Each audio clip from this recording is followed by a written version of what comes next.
아기가 생겼다는 걸 알았을 때 처음엔 믿기지 않았어요. 테스트기에 선명하게 나타난 두 줄이 너무 낯설고 한편으론 기쁘면서도 왠지 모르게 마음 한구석이 무거웠어요. 남편에게 처음 이 사실을 말했을 때 그는 생각보다 담담했어요. 그래, 벌써 그 말이 끝이었어요. 그날 저녁 우리는 조용히 밥을 먹고 아무 일도 없던 것처럼 잠들었죠. 그 다음 날 시댁에 갔어요. 사실 시어머니께선 아이를 오랫동안 기다리셨던 분이에요. 결혼한 지 2년이 넘도록 아무 말 없다가 작년부터는 대놓고 말씀하셨어요. 너 아직도 소식 없어? 애 없으면 여자가 아니지. 그 말들을 들을 때마다 마음이 찢어졌지만 이번엔 기쁜 소식이니 축하해 주시겠지. 그렇게 생각했어요. 하지만 제 기대는 오래가지 않았어요. 그래, 생겼다고? 근데 이번엔 제발 아들이어야 할 텐데. 시어머니의 첫마디였어요. 제가 뭐라고 대답해야 할지 몰랐어요. 임신을 축하하는 말 한마디도 없이 바로 성별부터 따지는 모습에 가슴이 싸늘해졌어요. 우리 집은 대가 끊기면 안 된다. 아들 낳아야지. 딸이면 뭐 하러 낳니? 고생만 하지.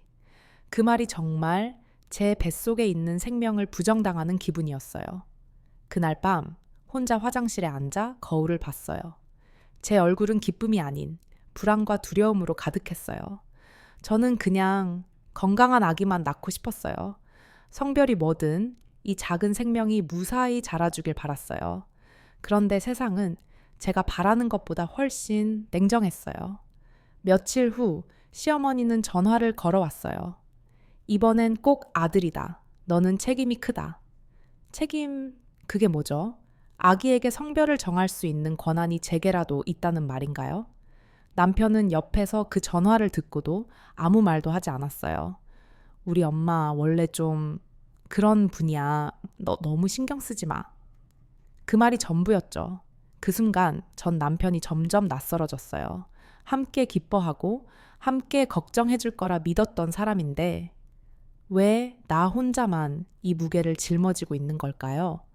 밤이 깊어가고 제 뱃속에 있는 작은 생명이 꿈틀거리는 걸 느끼면서 그저 조용히 입술을 깨물며 속삭였어요. 괜찮아. 엄마가 널 지킬게. 네가 누구든 엄마는 널 사랑해. 하지만 이 사랑만으로 이 세상의 편견을 이겨낼 수 있을까요? 그날 이후 시어머니의 전화는 더 잦아졌어요. 처음엔 안부를 묻는 듯 하다가도 결국엔 성별 이야기로 흘러가곤 했어요. 이번엔 병원에서 초음파 봤대? 심장 뛰는 속도가 빠르면 딸이래. 배가 뾰족하면 아들이고 둥그면 딸이야. 너 요즘 배 어떻게 나와? 그런 말을 들을 때마다 제가 무슨 성별 기계가 된 것 같았어요. 어느 날은 아예 대놓고 말씀하셨죠. 딸이면 쓸모없어. 어차피 시집 가면 끝이잖아. 아들은 집안의 기둥이야. 내가 왜 그토록 손주를 기다렸는지 아니? 대가 끊기면 안 되니까. 그 말이 너무도 담담하게 나오는 걸 보면서 눈물이 핑 돌았어요.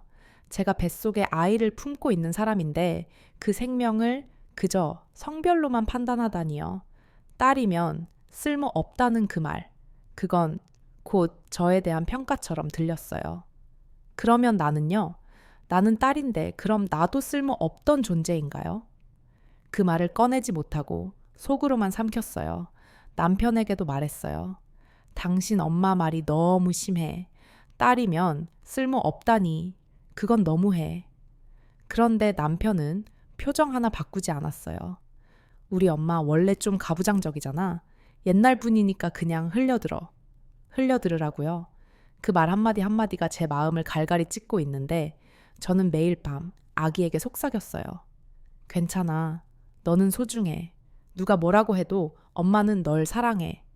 그런데요. 시간이 지날수록 저도 모르게 걱정이 밀려오기 시작했어요.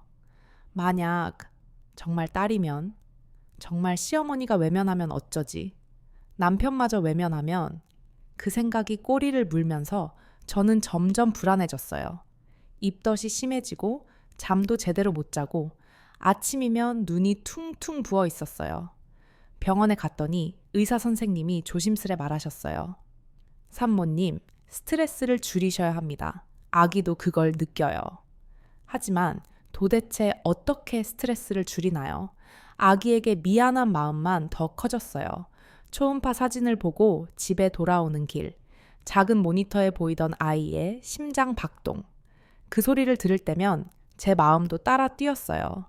이 아이는 그냥 생명이에요. 성별은 그저 겉모습일 뿐이잖아요. 왜 아무도 그걸 이해 못할까요? 그날 밤 시어머니에게서 또 전화가 왔어요. 혹시 성별 알게 됐어? 딸이면 이번에 낙태하는 게 어때? 다시 시도해보는 거야. 시간 많잖아. 그 순간 저는 아무 말도 못했어요. 전화를 끊고 나서 온몸이 떨렸어요. 손이 떨리고 가슴이 미어지는 그 기분. 눈물이 왈칵 쏟아졌어요. 엄마가 지켜줄게. 절대 널 포기하지 않을 거야. 너는 이미 세상에서 가장 사랑스러운 존재야. 조용한 새벽, 저는 아기의 태동을 느꼈어요. 작고 부드러운 움직임. 그 움직임 하나하나가 제게 속삭이는 것 같았어요. 엄마, 나 여기 있어. 엄마, 나 괜찮아. 그렇게 저는 다짐했어요. 이 아이가 누구든, 어떤 모습이든 끝까지 품고 끝까지 사랑하겠다고. 아기에게 태명을 지어준 건 정말 오랜 고민 끝에 내린 결정이었어요. 하루라는 이름. 하루하루 사랑하며 하루하루 소중하게 키우겠다는 의미였죠. 남편에게 말했을 때 그는 고개를 끄덕이며 말했어요. 괜찮네. 짧고 귀엽고 하루 좋다. 그 짧은 동의에 괜히 마음이 따뜻해졌어요. 그래서 그날 시어머니에게도 조심스럽게 말씀드렸죠. 어머니, 아기 태명 지었어요. 하루라고요. 하지만 시어머니는 작은 한숨을 내쉬더니 차가운 목소리로 말했어요. 무슨 태명이 그래? 아니, 그건 딸 같은 느낌인데 아직 성별도 모르면서 그런 이름 붙이면 딸 되는 거야. 그 말에 목이 턱 막혔어요. 어머니, 하루는 성별 상관없이. 아니야. 우리 집 애는 건우로 해. 튼튼하고 우직하게 자라라는 뜻이야. 저는 순간 말을 잃었어요. 태명조차 제가 지을 수 없는 건가요? 그건 단지 이름일 뿐인데, 뱃속의 아이에게 매일 부르는 작은 애정의 표현일 뿐인데, 그 이름 하나마저 부정당하는 기분이었어요. 그날 이후 시어머니는 남편에게도 건우라는 이름을 주입하기 시작했어요. 건우는 잘 크고 있니? 건우 엄마는 요즘 어때? 건우 방은 준비했니?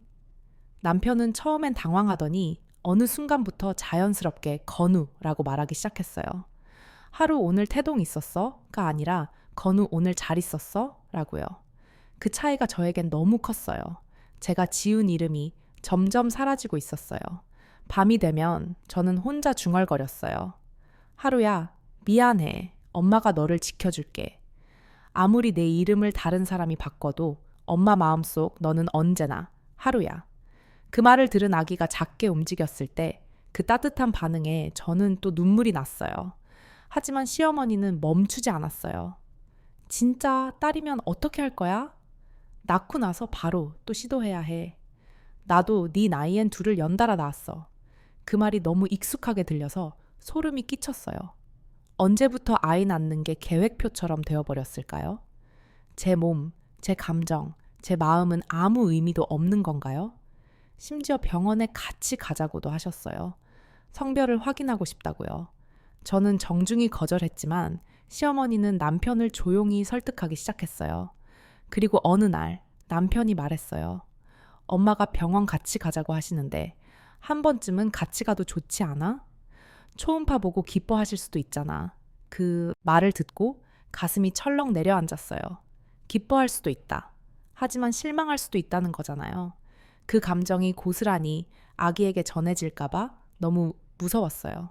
그래서 결국 병원 스케줄을 일부러 바꾸고 혼자 갔어요. 그날 의사 선생님이 조심스럽게 말했어요. 성별 알고 싶으세요? 저는 잠시 숨을 고르고 대답했어요. 아니요, 그냥 지금처럼 잘 자라고 있다는 것만 알려주세요. 아기가 잘 자라고 있다는 그 말 한마디가 세상의 어떤 말보다 위로가 됐어요. 아무리 누가 뭐라 해도 지금 이 아이는 제 뱃속에서 소중하게 살아가고 있으니까요. 그리고 다시 한번 속삭였어요. 하루야, 너는 소중해. 너는 너야. 엄마는 언제나 너의 편이야. 임신 중기는 몸도 마음도 불안정했어요. 조금만 움직여도 숨이 차고 허리는 아팠고 밤에는 자주 깨서 땀에 흠뻑 젖은 채 눈을 떴어요. 하지만 그보다 더 힘든 건 시어머니의 말이었어요. 아직도 딸인지 아들인지 몰라? 요즘은 16주면 다 안다는데 처음엔 그냥 궁금해서 그러시는 줄 알았어요. 하지만 그 궁금증엔 기대와 조건이 숨어 있었어요. 어느 날 시댁에서 밥을 먹다가 시어머니가 돌연 말했어요. 너희 아직 병원비 부담되지? 출산 비용도 그렇고. 남편은 당황한 듯 고개를 끄덕였고 저도 어정쩡하게 웃으며 넘기려 했어요. 그런데 이어진 말이 너무도 명확했어요. 아들이면 내가 병원비 전부 내줄게. 그 말에 숟가락을 들고 있던 손이 멈췄어요. 네? 제가 되물었을 때 시어머니는 웃으며 다시 말했어요. 아들이면 내가 다 부담할게. 아들은 우리 집대를 이을 애잖아. 그 말은 그대로 이렇게 들렸어요. 딸이면 알아서 해. 그저 태어난 성별 하나로 사랑과 책임의 무게가 갈리는 세상. 그 속에 제 아이가 놓여 있다라는 게 너무나 가슴 아팠어요. 남편은 그 말에 웃으며 넘겼어요. 아이 엄마, 딸이어도 예쁠 수 있지. 하지만 그 웃음은 상황을 덮기엔 너무 얕았어요. 그날 밤 남편에게 조심스레 말했어요.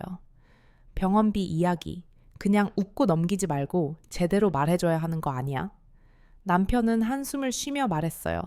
그냥 엄마 스타일 알잖아. 말은 그렇게 해도 결국 다 도와주실 거야. 하지만 난 그 말이 너무 상처였어. 아이도 듣고 있을 텐데.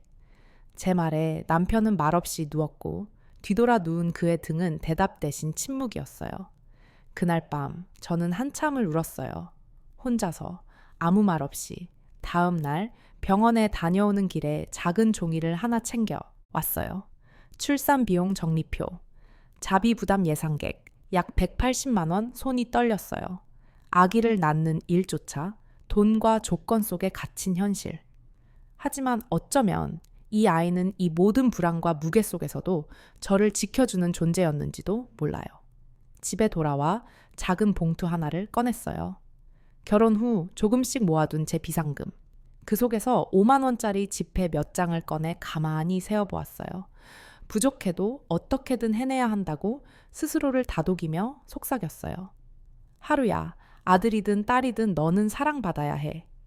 누구의 조건도 너를 정의할 수 없어. 그날 이후 저는 시어머니 앞에서 더 이상 성별 이야기를 꺼내지 않았어요.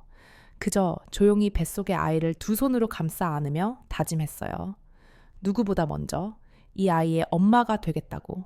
임신 후반기에 들어서면서 몸이 부어오르고 계단 몇 개만 올라가도 숨이 찼어요. 밤에는 쥐가 나서 깨기 일쑤였고 가끔은 걷다가 배가 단단해져 놀라 병원에 달려가기도 했죠. 그럴 때마다 제일 먼저 떠오르는 건 엄마였어요. 우리 딸, 괜찮니? 찜질해줄까? 죽이라도 끓여줄까? 늘 제 편이 되어주시던 엄마의 목소리. 하지만 지금 제 곁에는 그런 따뜻한 손길이 없었어요. 시어머니는 여전히 아들이라는 단어에만 매달리고 있었고 남편은 일 핑계로 저보다 스마트폰을 더 자주 보는 사람이 되었어요. 그런 어느 날이었어요. 시어머니께서 전화를 걸어 대뜸 말씀하셨어요.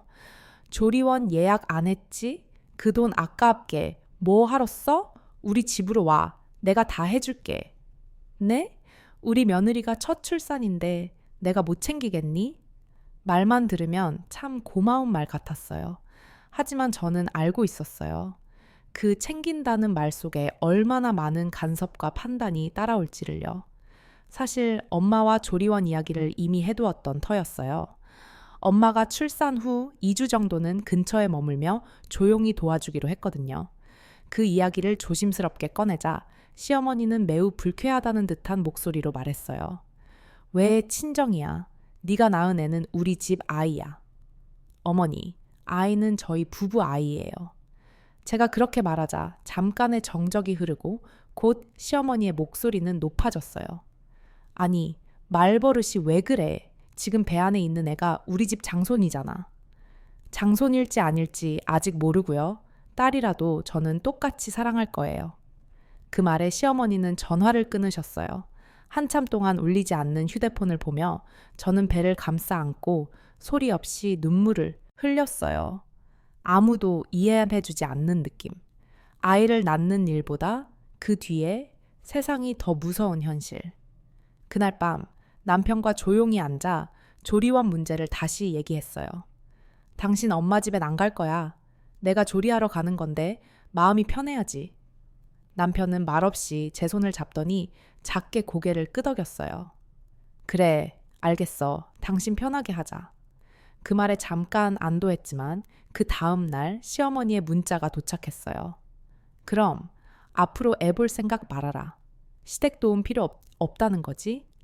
위협처럼 느껴지는 그 말에 가슴이 철렁했지만 이내 생각했어요. 진짜 필요한 건 조건 있는 도움보다 조용한 이해일지도 몰라. 그날 밤 아기의 작은 발차기에 깜짝 놀라 배를 쓰다듬으며 속삭였어요.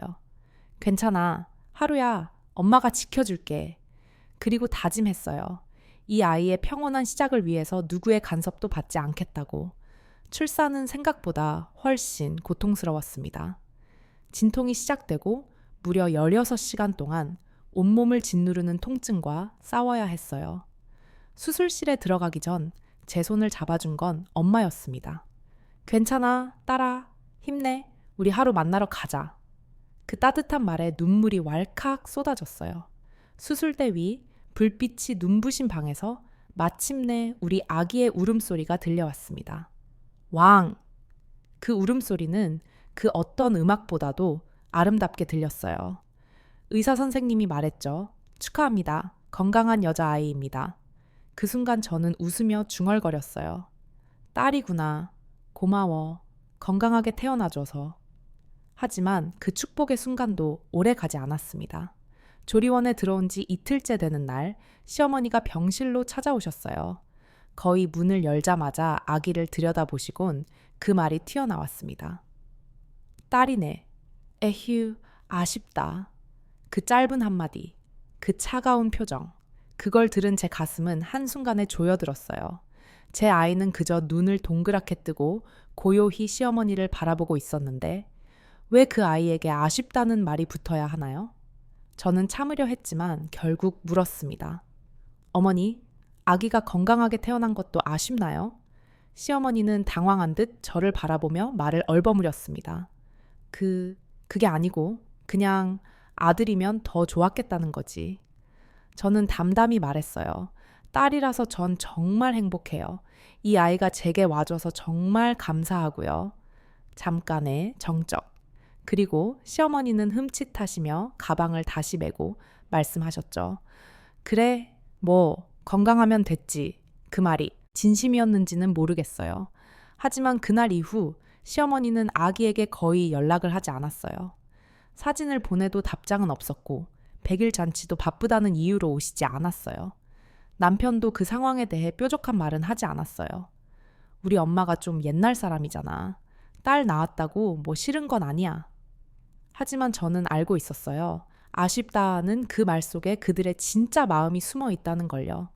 어느 날 밤 아기가 잠든 얼굴을 보며 속삭였어요. 우리 하루야, 넌 누구보다 소중한 아이야. 누가 뭐래도 넌 엄마에게 온 세상이야. 그 순간 작은 손이 내 손을 꼭 잡았고 저는 또 울어버리고 말았어요. 이 아이가 딸이라서 아쉽다고 말하는 세상이 아니라 딸이라서 더 따뜻하게 안아주는 세상이길 간절히 바랐습니다. 출산 후 몸은 천천히 회복되고 있었지만 마음은 아직 멍이 든 듯 아팠습니다. 그런 저를 유일하게 웃게 만드는 건 우리 하루였습니다. 작고 따뜻한 손, 엄마 품에 안기면 편안히 잠드는 얼굴. 사랑해, 하루야. 이 말을 몇 번이고 속삭였어요.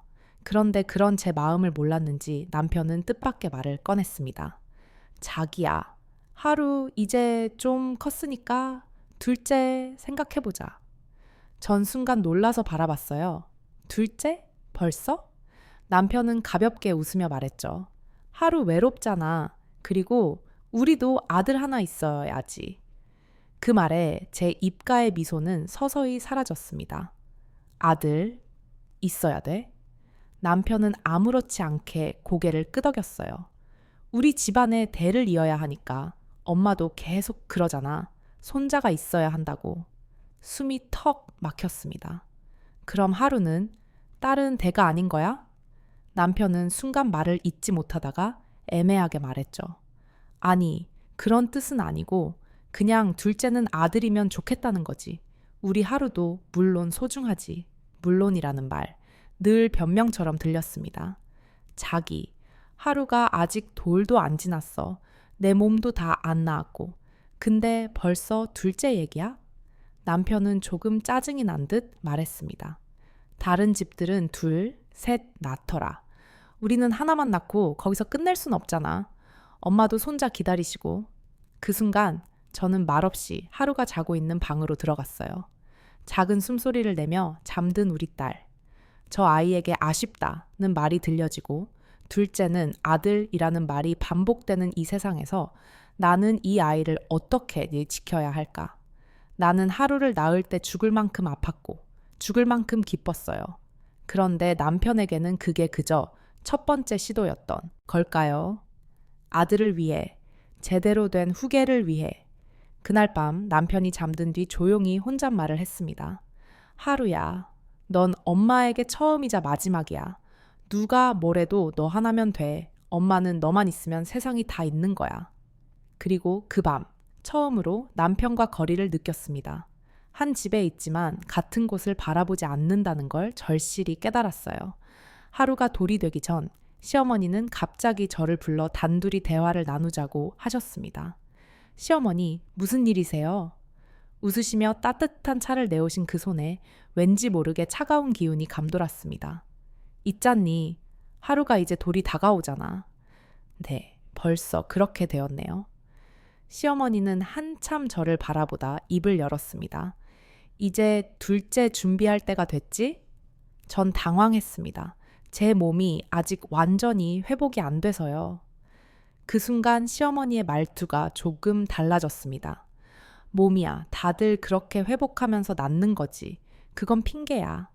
하지만, 그리고 말인데, 시어머니는 더 조용한 목소리로 속내를 꺼내셨습니다. 이번에는 사내 아이여야 해. 심장이 덜컥 내려앉았습니다. 네, 하루도 예쁘지. 그런데 사내 아이 하나는 꼭 있어야 해. 우리 집안, 그게 전통이야. 전통이란요. 요즘 세상에 그런 게 어디 있어요. 시어머니는 약간 언짢은 표정을 지었습니다. 그러니까 네가 그런 말을 하는 거야. 며느리면 좀 더 책임감을 가져야지. 책임감. 그 말이 제게는 족쇄처럼 느껴졌습니다. 딸만 낳으면 안 돼. 안 되지. 하늘이 알고 사람이 알아. 그건 부족한 거야.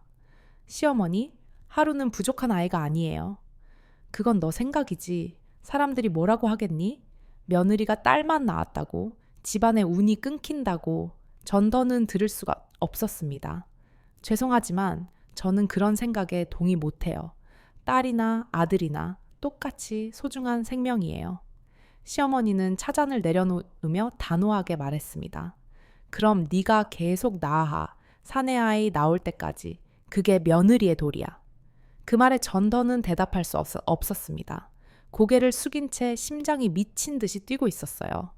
집으로 돌아와 하루를 안고 눈물을 흘렸습니다. 하루야, 넌 너무나도 소중한 아이야. 근데 왜 세상은 그걸 이해하지 못할까? 그날 밤 남편에게도 이야기했습니다. 하지만 남편은 시어머니의 말을 부정하지 않았습니다. 엄마가 그렇게까지 말씀하셨다고? 그래도 우리도 둘째는 생각해야 하잖아. 그러면 그 둘째도 딸이면? 그럼 또 낳아야지. 운이 좋으면 셋째는 아들일 수도 있고. 그 말에 제 안에서 무언가 부서지는 소리가 들렸습니다.